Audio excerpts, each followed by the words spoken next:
The internet is full of impulsive, wild, and super controversial figures. People who just can't seem to stay out of drama. But few have reached the level of chaos and insanity that Fousey did. From his meteoric rise to worldwide fame to the non-stop controversies that eventually messed him up. Fousey started his career back in 2011, making parodies, sketches, vlogs, and all kinds of random videos that were huge on YouTube at the time. He became one of the first real internet-born celebrities.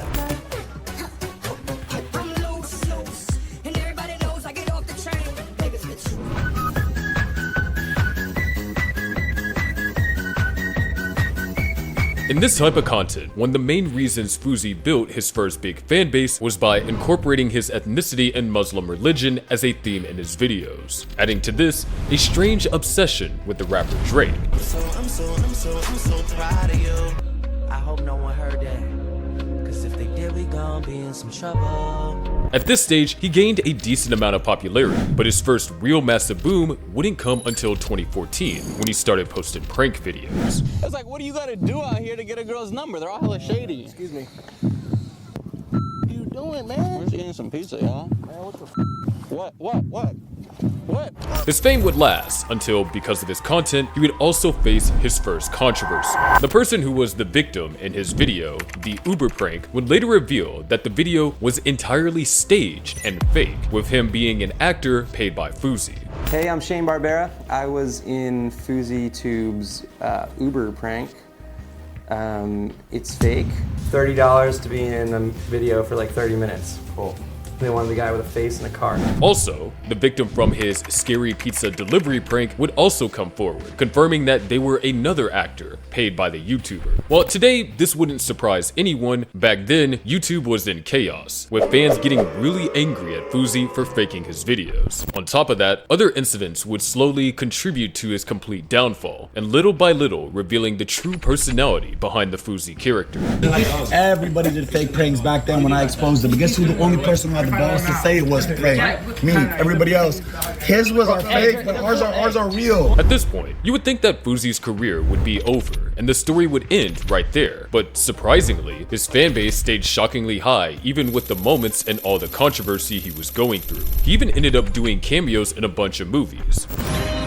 What's up, ladies? We're having a Halloween party tonight, so why don't you come on by? Tiffany, what's going on? Chill out, Pops. When all of this happened, his true personality started to show for the first time. For a long time, I looked at myself in the mirror and I based myself based on what I read on the comments. I felt worthless.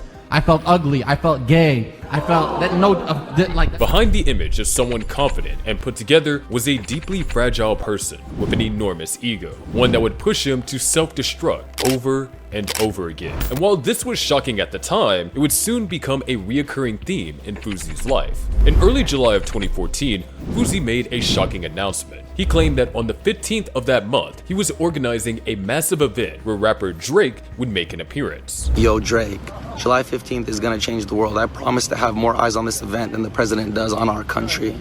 And I need your energy for that to happen, excuse me. Now, keep in mind, Fousey's bizarre obsession with Drake, which had escalated to another level. He had already posted videos acting like Drake, fully convinced he was him, as if he was caught in some mystical trance that warped his sense of reality. At this event, Drake was supposedly going to perform a concert, and Fousey even took it a step further, saying that for any reason the event failed, he would delete his YouTube channel. Spoiler alert, it did not go well at all. Things spiraled out of control, and at one point, someone even called the authorities, claiming there was a bomb at the venue. To go in, I stay outside.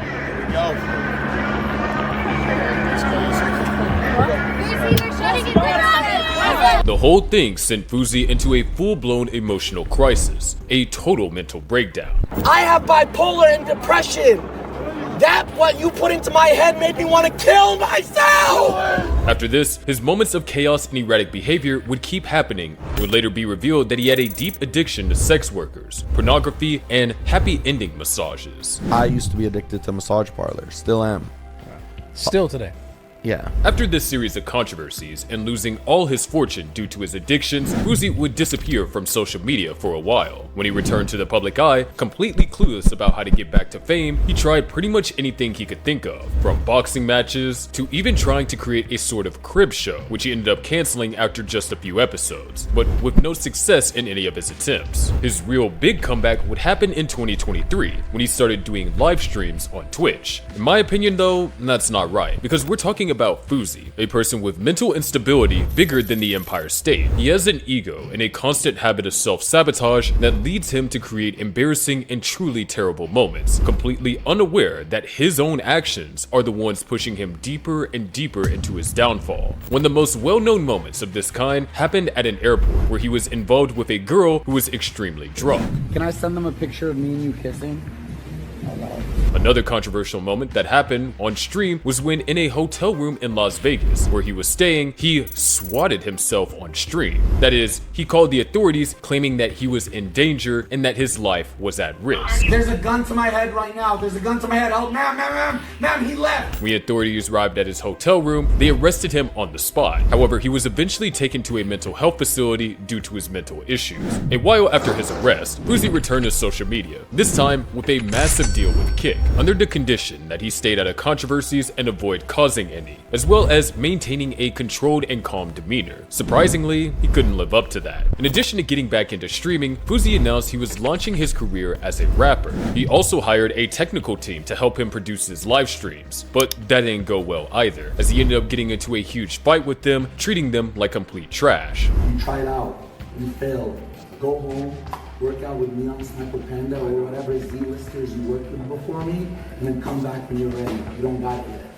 Suck my fucking dick. Come here. Make me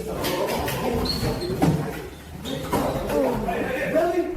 Because of this, Kick would ban Fousey from their platform. He claimed they did it out of fear that he might expose them. Shortly after, he posted a ridiculous video of him crying. I've been under so much stress because I promised Eddie and Akil I wouldn't crash out like last year.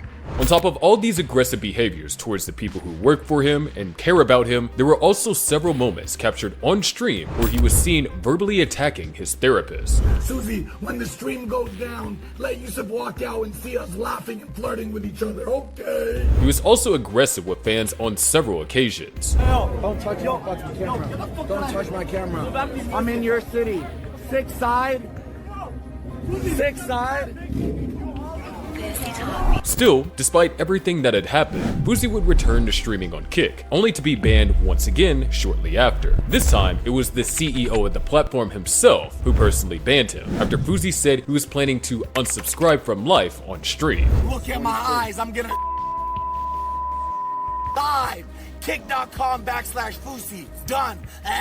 It was one of his last streams on Kick. The YouTuber would fake his own death, not as a way to get attention, but as a metaphor for a character change. He claimed that Fousey would die, and a new character, a new personality called Crash Out YSC, would take control of him. He would then firmly launch his new phase as a rapper with the single First Day Out, in whose music video he portrayed the funeral of Fousey, reinforcing the death of that character. In the music video, while the priest gives a sermon during Fousey's funeral, he bursts out of the coffin to throw shade at his haters, telling them he's not dead and that he's back stronger than ever. The video also includes some totally bizarre, if not ridiculous moments, like when he starts dancing and moving around like a 5-year-old. This music video, which Fousey hoped would be a huge comeback, ended up being a massive flop, getting less than 50,000 views on the day of its release. Though the video would later gain more views, unfortunately, all of them came from ironic consumption, with tons of streamers and millions of followers reacting live to mock how poorly the video was and how terrible the song sounded. He then announced his album, G7 Fousey Def, which featured the single mentioned earlier, followed by a tour and eventually a documentary of the tour. And with that, we wrap up this journey through Fousey's entire career and controversies over the 14 years he's been making content on the internet. We can reach the conclusion that in reality, some people just shouldn't have access to becoming massive internet stars, whether because of their influence could pose a risk to others' lives or well-being, or because they have notable mental instability, which could be harmful not just to their fans, but also to themselves.